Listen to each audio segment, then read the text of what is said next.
And then he does his fake explosion again, like before. Yeah, Lasmanium, it's fine. Regenerating, but they gotta leave. So yeah, summon the guys. Weird drones, what the heck are they doing? They all blow up. She does a fake explosion. Aqua recognises it, but she's like, no, it can't be. What the heck? Yeah, my teacher middays and master technique. It's bullshit. She can't be in the Medius. That'd be fucked up. And all the enemies are gone, so Harry restarts side. I sent it into her. Everybody fucking get on. We get a mega booster. Nice work. And at the Martian polar cap, here's Kusakabe talking to Erika, and he wants her cooperation, but she's refusing to surrender Little Balm's warp drive to him. Shinjo asks her to consider the situation, as Little Balm is already fully under their control. The device itself is theirs already. But, as she says, the thing is still broken since the end of the Balm War, and that's the way it stayed all this time, and how she wants it to stay. But Shinjo demands that the Balmians apply their know-how and get it fixed. But she refuses, and as long as they intend on using it for their selfish agenda. And then Shinjo yells that their cause isn't selfish at all. Everything they're doing is to crush the Federation. It's a righteous battle. And Erika tells him that his rhetoric doesn't erase the fact that those who would steal the lives of others cannot be deemed righteous. And she tells Shinjo that they ought to abandon Mars and Little Balm at once and hand themselves into the Federation. Kusakabe admires their spirit. Their spirit of Marshal Rion's daughter and Admiral Richter's sister, willing to risk her own life for what she perceives as being just.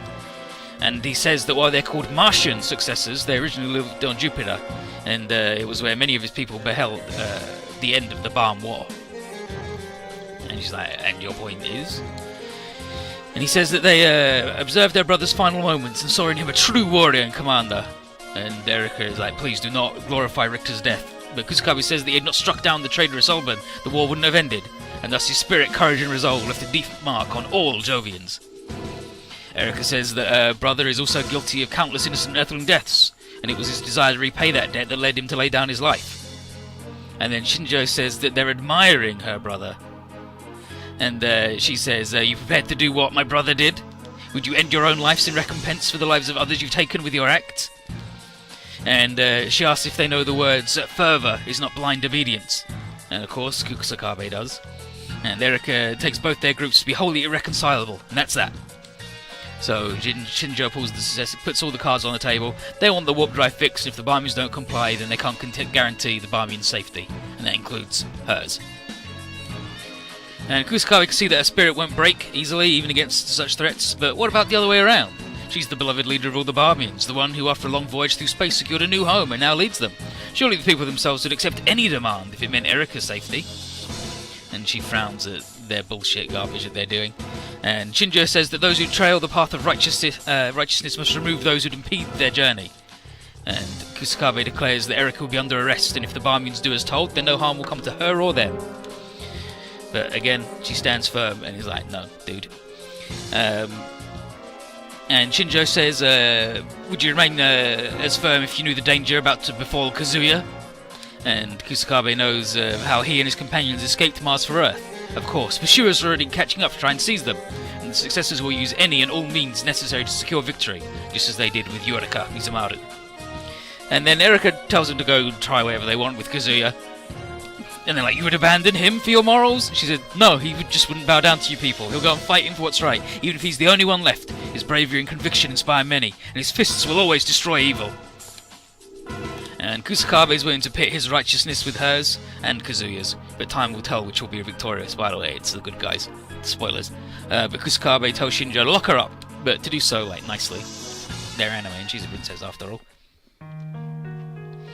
And then Erika reunites with her servant, Margaret, who'd also been locked up, and tells her what's been going on. And she's just as outraged that they take Erika hostage to force the Balmians to fix the warp drive. And the princess is silent, and Margaret tells her not to consider anything stupid, like taking her own life, to not burden the people. And she absolutely won't allow that, but Erika's not going to do that anyway. Life itself is the ultimate victory, and by choosing death she'd be conceding defeat and doing away with all hope. And besides, Kazuya said he'd come back, and she believes him. And Erika isn't a stranger to this sort of thing due to the battle between Earth and Balm, and it was not by giving in, and it was by not giving in that they managed to emerge victorious. And they must do so again. And Margaret is proud of what a fine lady she's become, and Rion and Ricta would be overjoyed if they are alive. And Erika internally tells Kazuya that she believes he'll save the Barmian people. And to Ricta, her brother, she promises to do everything in her power to defend him and the future that he secured. Meanwhile, on Giganos, Dorchinov's freaking out. They need to use the mass driver to blow up the hell out of Earth before the Federation starts launching the Dragoons. It's mass production, dude. And he tells Giltor that several other generals agree, and doing so is the best way to secure a quick and bloodless victory. Bloodless, the Giganos at least. But Giltor says absolutely not. And he says that the mass driver will not be used ever again because holy shit, it's really bad, dude. Dorchinov asks why he's being so lenient. Sacrifices must be made if they're to make Giganos' ideals a reality. But using the driver would not only mean that the people's blood would be spilled, but that of the world as well. Large-scale mass driver strikes would destroy nature and pollute the land. There'd be no point in doing what they're doing to end up turning Mother Earth into a barren rock. And he tells Dorchinov that the enemy is the corruption of the Federation, not the world itself. Earth is a treasure whose beauty must be preserved, unless he plans on keeping the mass driver as nothing more than a threat. And Dorchinov is absolutely appalled. He's like, Giganos will be finished if the tide doesn't turn. Have to do something before the Federation attack. And then, aboard the Desco, Kazuya talks about his situation with the successors and Erika being captured by Kusakabe, them goddamn Hokushin guys, the damn assassins. And it was because of their intervention that Kazuya was unable to rescue Erika when he left Mars. Nana consoles him, saying that there was nothing he could have done in that situation, and Ryoko sees that they went through the same thing we did. Kazuya asks Rory to let him join the team so he can rescue Erika and thwart the Martian successors' plans. And Rory will allow it, but warns that it may be a bit before we can head to Mars. Kazuya wants to know why, considering we're dealing with terrorists with teleportation bullshit. If we don't do something quick, Earth will be finished. And yeah, he's getting mad as hell, and Tabaroda says, well, here's the thing, we've got a whole lot of other problems require just as much attention, and we're going to Earth to get all our shit together, boost our forces. So Kazuya's still a bit mad at this. Though one explains the situation on Earth is worse than he imagines. There are many people we need to get rid of, and there's time before the successors can. Man, they're bullshit. Kyoshiro argues that Rory's obviously in the same situation as him, wanting to rescue Yorika as soon as possible. So he's not the only one having a hard time here. And that gets Kazuya to calm down, and he apologises for hooting and hollering to everybody. But Rory doesn't hold it against him. But once our descent is finished, we're heading to Gear Headquarters. And then we get our bullshit.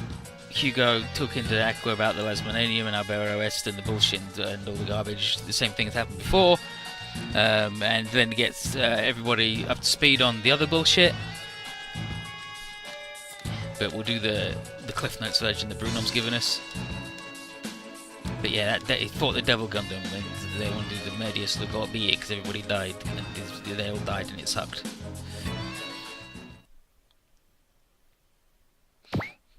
Yeah, he's got everybody together, and here we've got, it's like, oh yeah, Daisuke's brother, yeah, Maria Grace Fleed, sister of Duke Fleed, and everyone's like, nice shit. And then Sayaka, so here's Sayaka huffing that Duke isn't the only one happy that Maria is alive and joined the team, looking at Koji shooting daggers at him, and obviously it goes over his head. He's like, what the hell, what do you mean? Of course everybody is. And Maria's quick to capitalise on it though, and drags Koji away to introduce her to the other people. And Sayaka's like, what the heck? And then Ginga's like, what's going on there in that bad of a mood?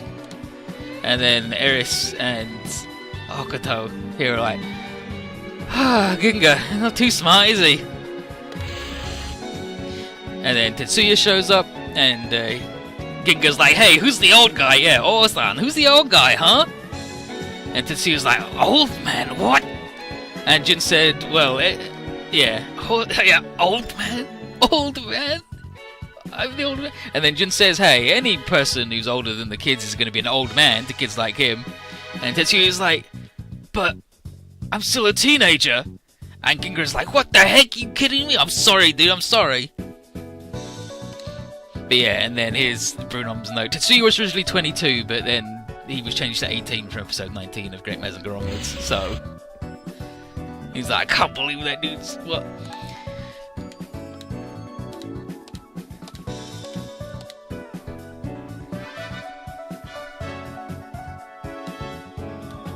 is. These guys getting back together, having their little chats.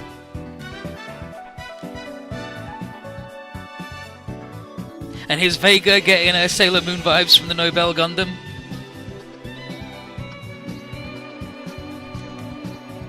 And yeah, she asks about it throwing tiaras and stuff. And Misato's like, that's what I asked too! And then Ayato here is like, wow, it's really weird that she asked the exact same questions as Misato does. Weird. What's that about? It's almost as if they have the same voice actress, right? And it's almost as if they're both Sailor Moon. Yeah, throw tiaras, there you go, she mentions, he's like, wow, that's the same, what the heck? And she's like, haha, Vega, I asked the same question. But they're getting on like a house on fire. And then Kane and company tell the Double Zeta kids what happened in Chongqing, and when Puro asks what was changed on the Dragonars, Kane's like, can't you see how the face and proportions are different?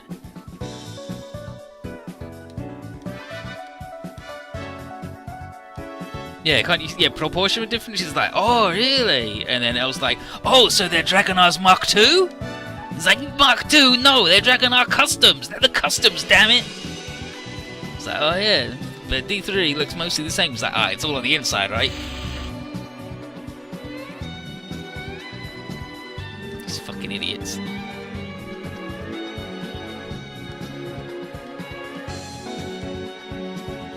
Doing their flirting bullshit, talking about Linda. Mate, your dad, nice, he's good. Professor Plato. During our Garma bullshit. Yeah, he wants a full armor.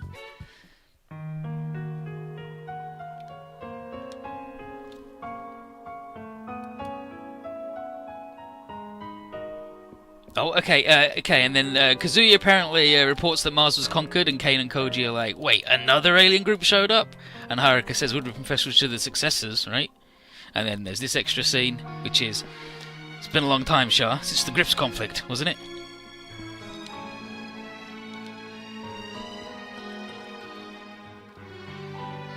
Yeah, and then have you come to laugh at me for remaining a pilot? That applies to both of us, no? You could be honest with me, the battle against Haman wore you out, huh? You noticed. She wanted to take the reins of humanity under the guise of acting in the name of the Zabi family. Her methods notwithstanding, you empathized with their desires as you fought, didn't you? I won't deny it. And because of that, you seem to be unsure of what you should do after witnessing Neo Zeon's defeat. You're worried that I'll take up Haman's torch, is what you're getting at. I'd rather not think about that with the way things are now. Zeon fell, but the Giganos rose right after. They're the problem at hand. Right. This era is mired in a continuous loop of conflict, a loop that must be broken if humanity is to be guided in a better direction. And so, you remain the pilot. In that case, I'll say no more. I look forward to working with you again, Shah. Me too, Amuro. Look at these beautiful good boys. Just being good boys. Good boys. Good, helpful, friendly boys. And then they kiss.